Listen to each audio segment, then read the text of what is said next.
오늘의 사연은 인천 연수구에 사시는 30대 중반 박순영님이 보내주신 사연입니다. 안녕하세요. 결혼한 지 5년 차. 지금까지 저는 우리 시부모님 같은 분들 만난 거 정말 복받았다 생각하고 살아왔었는데 완전 당했네요.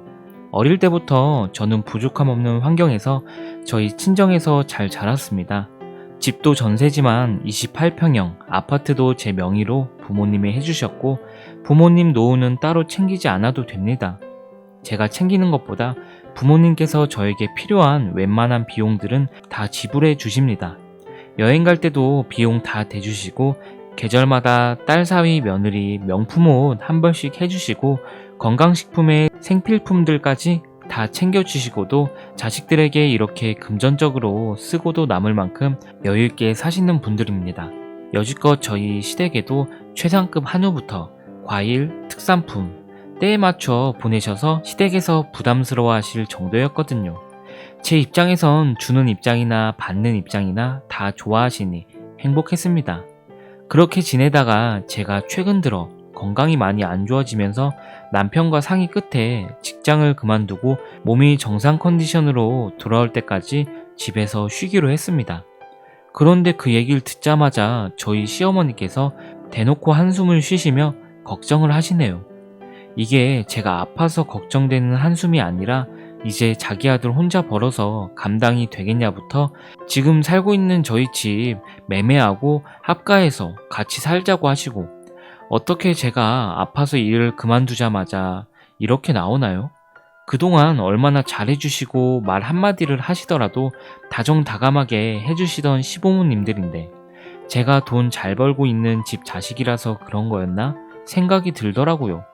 그러다 결정적으로 진짜 시부모는 시부모구나 라고 느끼게 된 계기가 있었습니다. 저희 친정에서 시댁에 선물로 생물을 보내시느라 가급적 빨리 가져다 드리라고 해서 남편이 어제 혼자 시댁에 다녀왔습니다. 저는 아침부터 몸이 안 좋아서 집에서 계속 누워 있었습니다. 그런데 시어머님께서 제게 전화를 하시더니 하시는 말씀이 애비는 내일 또 출근해야 하는데 집에 있는 네가 가지고 오지 그랬냐부터 딸이 집에만 있으니 사돈께서 신경이 쓰이셨나? 유난히 더 싱싱하고 좋은 걸 보내셨다는 둥 말 한마디 한마디를 어쩜 저렇게 못되게 말씀하시는지 가만히 듣고 있다 헛웃음이 나와서 말했습니다. 일 안 하는 며느리 데리고 사는 아들 그렇게 불쌍하시면 지금이라도 데리고 가시라고.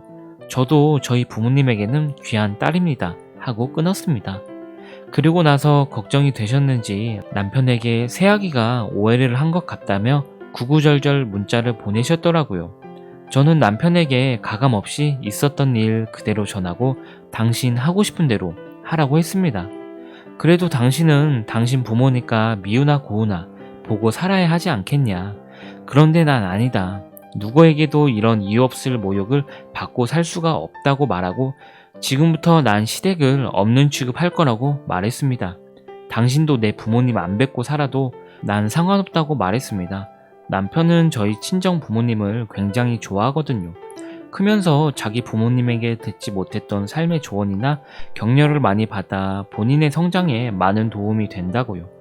그래서 자신은 앞으로도 지금까지 해왔던 것처럼 똑같이 지낼 거라고 하네요. 그래 그렇게 해라 말하고 저는 그 뒤로 시부모님 연락을 받지 않았습니다.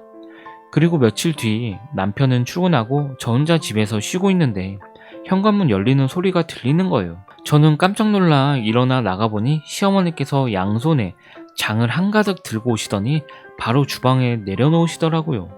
저는 너무 황당해서 물었죠. 이게 다 뭐예요? 그리고 저희 집 현관 비밀번호는 어떻게 알고 들어오셨어요?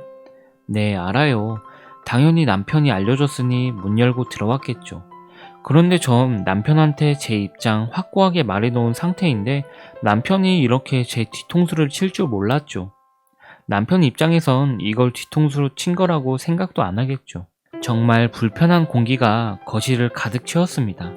저는 이때까지만 해도 저한테 사과하는 의미로 장봐오신 걸로 반찬들이랑 뭐 해먹을 수 있게 만들어 주시고 갈 줄 알았는데 이 또한 제 착각이었죠. 제가 이상한 걸까요? 이런 상상을 한다는 게. 제 상상과는 다르게 시어머니께서 한마디 하셨습니다. 애미야, 현관에 나가서 파 좀 가져와라. 마음 같아선 당장이라도 시어머님 끌고 내쫓고 싶었는데 몸에 기운도 없고 화낼 힘도 없더라고요. 그 말을 듣고 현관에 나가서 팔을 확인해 봤는데 웬걸 쪽파가 그냥 박스채로 담겨져 있는 거예요. 그렇게 무겁진 않았지만 부피는 어마어마하더군요. 일단 옮겼죠, 주방으로. 그래서 제가 이게 다 뭐냐고 말씀드리니 저한테 하시는 말씀이 그동안 푹 쉬었으니 오늘 날 잡아서 파김치 좀 담그려고 친인척들 먹을 양까지 할 거라며 아무렇지 않게 준비하라는데 저는 여기서 참지 못했습니다. 맘 같아선 목이 터져라 고함을 지르고 싶었지만 이거 만드실 거면 어머니 혼자 하세요. 저는 뭐 만들 생각 전혀 없고 오늘 저녁도 그냥 시켜 먹을 생각이니까 마음대로 하고 가세요. 말했죠. 그러더니 어제 시켜 먹다 남은 치킨과 박스 봉다리를 보시더니 거실에 집어 던지는 거예요. 저는 시어머니께서 집어 던진 먹다 남은 치킨이 거실 바닥에 굴러다닌 걸 보고 화를 참지 못하고 어머니가 장봐오신 봉다리들을 다 집어 던지고 박스도 발로 차고 소리를 질렀습니다. 지금 와서 생각하면 뭐라고 했는지도 잘 기억이 안 나네요. 그렇게 전 한바탕 난리를 치고 안방으로 들어와서 문 걸어 잠그고 노래 엄청 크게 틀어놓고 시어머니 갈 때까지 기다렸습니다. 저녁이 되고 남편이 올 때가 됐을 때쯤 거실은 조용해졌고 남편이 퇴근하고 들어왔습니다. 현관문 여는 소리가 들리고 저는 귀를 기울이고 있었죠. 다행히 시어머니는 돌아가셨는지 남편은 아무 소리 없이 안방으로 들어왔습니다. 문이 잠겨있는 걸 확인하고 저한테 열어달라고 부탁하길래 문을 열어줬죠. 근데 순간 남편이 옆으로 밀쳐지더니 시어머니께서 나타나시더니 제 뺨을 후려치는 겁니다. 전 그 자리에서 주저앉았고 너무 어이가 없고 황당해서 한참을 그 자리에 앉아 제 뺨만 붙잡고 있었습니다. 그러면서 시어머니께서 엄청 쏘아비치셨는데 기억도 안 나더라고요. 정신이 없어서 그 와중에 기억나는 말들이 여자는 그렇게 살면 안 돼. 어디 일 그만두고 우리 아들 혼자 힘들게 일하냐는 둥으로 말하는데 정말 너무 억울하더라고요. 저요 진짜 몸이 안 좋아서 일 그만둔 건데 그리고 일 그만두었다고 해도 다시 몸 괜찮아지면 복직할 수 있습니다. 그리고 남편 몰래 결혼 전 모아둔 돈도 몇 년 쉬어도 생활하는데 지장 없을 만큼 따로 모아두었고요. 이 사실은 남편도 모르니 당연히 시어머니도 모르셨겠죠. 그 돈은 제가 일하면서 쭉 모은 돈이기도 했고 저희 친정아버지께서 사업하시는데 가끔 알바로 한 달에 한두 번 주말에 도와주러 나가면 금액 액수가 월급처럼 저한테 챙겨주시곤 했습니다. 저는 이렇게 돈으로 사람을 평가하는 것 자체가 너무 싫어서 애초에 남편 연애 시절 때부터 이 사실을 숨기고 있었고 지금 이 상황까지 이르렀으니 이제 저도 돈으로 생색 좀 내자 생각했죠. 남편은 아직도 좋습니다. 근데 가끔 저렇게 철없는 시어머니 편 들 때마다 정이 떨어지는 건 사실이고요. 그래서 저는 한동안 생각을 하고 결심을 내렸죠. 시어머니를 찾아갔습니다. 그리고 제 계획을 모두 말씀드렸습니다. 제가 여지껏 모아놨던 돈이 들어있는 통장과 함께 보여주면서요. 3개월 뒤에 저희가 살고 있는 집 전세금 빼서 남양주 쪽에 단독주택 들어가서 살고 당분간 생활은 제가 모아뒀던 생활비로 지낼 거라고 말씀드렸죠. 지금 사는 곳은 인천인데 시댁이랑은 차로 5분 거리라서 시부모 입장에선 막막하시겠죠. 통보처럼 제가 말씀드렸더니 다시 한번 말도 안 되는 억지 부리시며 손찌검을 하시려고 하는 것 같길래 그땐 저도 제정신이고 몸 상태도 좋은 상태여서 시어머니 팔목 잡고 그대로 다시 앉게 했죠.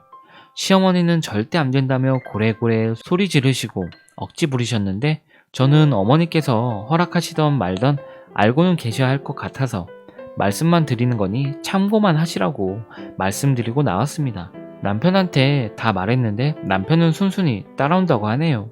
안 왔으면 이혼까지 할 생각이었는데 슬슬 이사 준비해야겠네요. 오늘의 사연 여기까지입니다. 끝까지 시청해주셔서 감사합니다.